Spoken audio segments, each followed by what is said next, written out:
story that reminds us all of a time in our lives when we believed that anything was possible.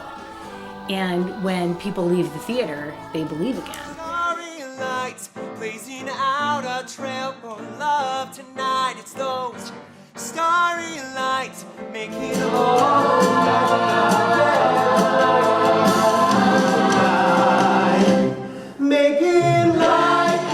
Philly tells the story of a young songwriter from Yonkers, New York, who has this dream of writing a song that will take him to the big time.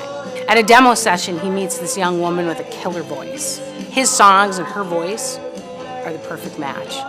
Johnny is such an optimist that we can't help but root for him. And that is fun. It's got that sort of Rocky appeal to it, right? Where we just want him to make it. We just want him to win. We want him to get the girl. We want him to get the record deal. We want him to get everything that he wants. take a chance to make it. Got to live my life, not fake it. I wanna breathe. It was just kind of happened, you know.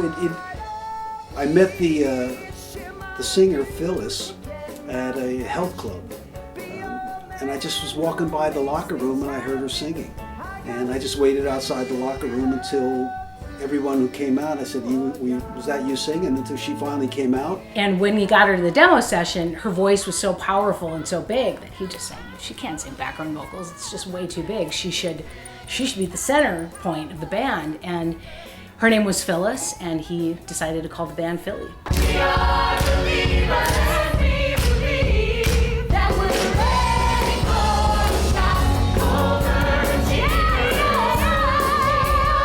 and we'll give it all we got. The show is written by John Cowell, and it's based on his life story of how he grew up in Yonkers, New York, and was a songwriter. His family had an Italian butcher shop in the projects. You know, Philly was such an incredible experience, an incredible band. It was an unbelievable collection of musicians. One day I got this email from John Cowell, the writer-composer of Philly.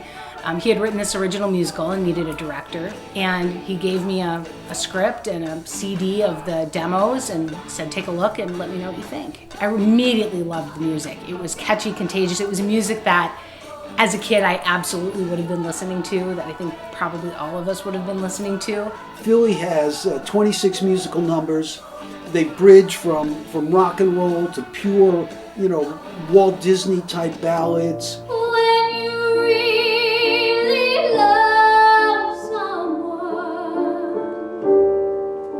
your whole world feels like a glove. I call it an entertainment buffet. It's a theatrical musical with about a singer and a songwriter and a rock and roll band. So you have concert moments, you have nightclub moments where you're in concert with the band. Nobody knows.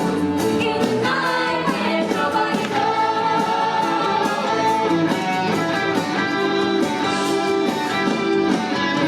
knows. So I directed the first iteration of the show in 2014, and audiences loved it. They came back again to see it. We sold out. I think we found from that experience that the show had life and promise.